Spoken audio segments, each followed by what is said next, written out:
Assalamualaikum warahmatullahi wabarakatuh. Selamat pagi dan salam sejahtera bagi kita semua. Perkenalkan, kami dari kelompok 4, saya Huda Hinunda Fik F241726 dan rekan saya Anissa Nurhapsari F241728 akan memaparkan usulan penelitian yang akan kami bawa ke depannya. Usulan penelitian kami berjudul Pengaruh Penambahan Protein pada Mie Instan untuk menanggulangi kekurangan energi protein pada anak usia 7-12 tahun. Baiklah, untuk mempersingkat waktu, mari kita menuju ke poin pertama yang akan kita bahas.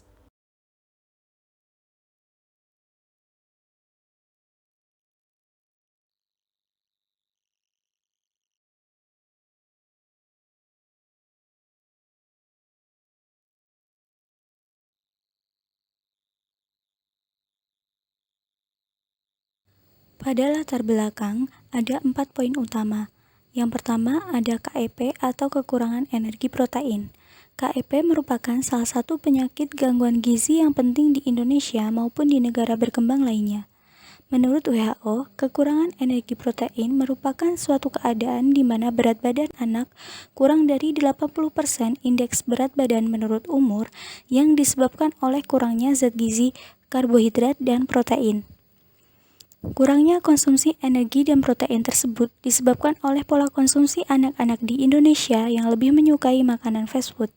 Menurut Ratnasari dan Wirawani 2012, anak usia 7-12 tahun yang sudah pandai menentukan makanan, mereka akan lebih menyukai makanan instan atau fast food.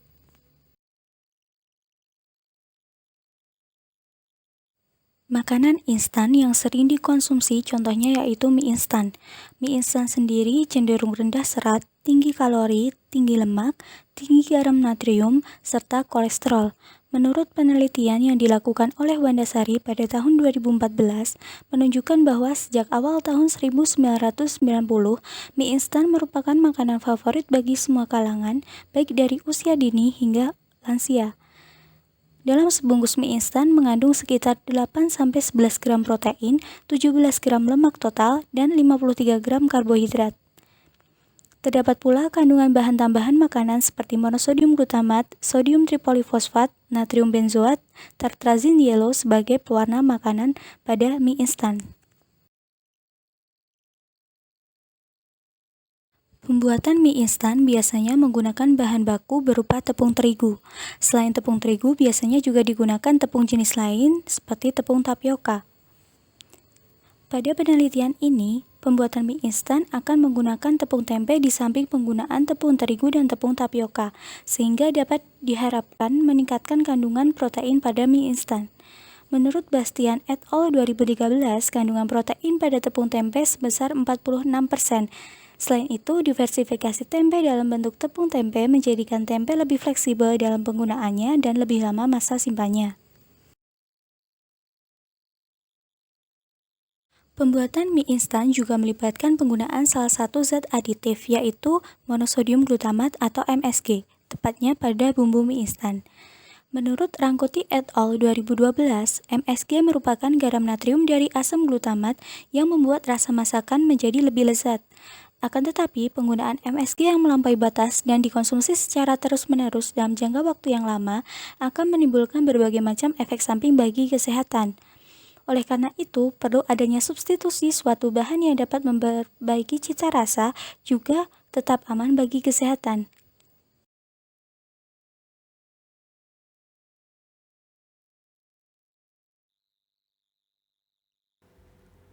Manfaat penelitian ini bagi peneliti lain adalah dapat menjadi panduan untuk mengembangkan penelitian dengan tema yang sama. Bagi industri pangan, penelitian ini bermanfaat untuk mengembangkan produk baru. Bagi pemerintah, penelitian ini bermanfaat menjadi bahan pertimbangan dalam pembuatan regulasi.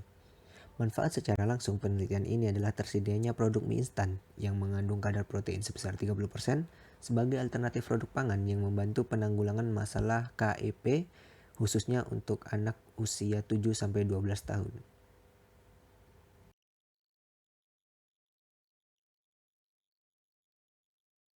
Berdasarkan rumusan masalah yang telah disebutkan di atas, maka tujuan dari penelitian ini adalah mengetahui formulasi yang tepat dalam pembuatan mie instan dengan kadar protein 30%.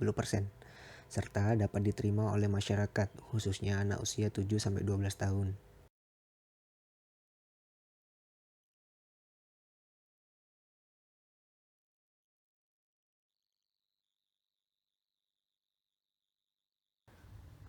Selanjutnya, menuju bab rancangan percobaan, di mana subbab pertama dari rancangan percobaan adalah rancangan perlakuan. Pada rancangan perlakuan terdapat 3 variabel: variabel bebas, variabel terkontrol, dan variabel terikat. Variabel bebas terdiri dari kadar tepung tapioka dan tepung tempe. Pada variabel terkontrol, terdapat kadar tepung terigu dan kaldu ayam. Sedangkan pada variabel terikat, ada kadar air, kadar abu, kadar protein, kadar lemak, dan kadar karbohidrat.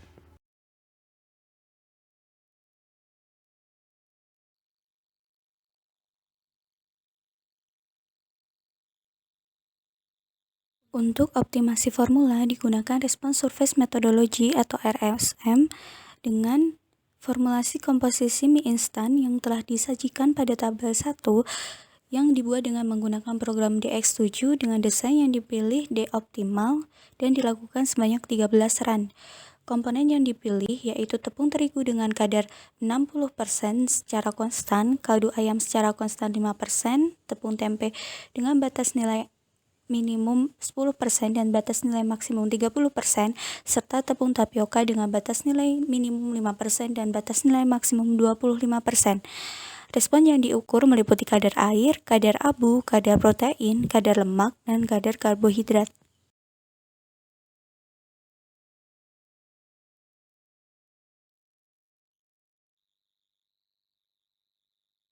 Rancangan lingkungan pada penelitian ini yaitu dimulai dari persiapan hingga pemrosesan bahan menjadi produk akhir.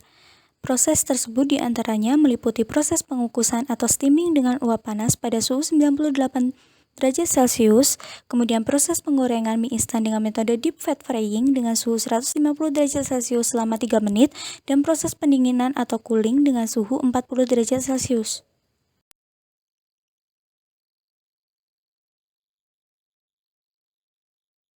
Rancangan respon dan pengukuran pada penelitian ini diantaranya yaitu analisis proximat yang meliputi pengukuran kadar air dengan metode oven, kadar abu dengan metode pengabuan kering, kadar protein dengan metode microgeldal, kadar lemak dengan metode ekstraksi Solet, kadar karbohidrat dengan metode Bay difference. Selain itu dilakukan juga pengukuran respon kesukaan panelis dengan metode rating hedonik dan pengukuran analisis fisik yang meliputi pengukuran warna dengan chromometer dan pengukuran tekstur dengan tekstur analyzer.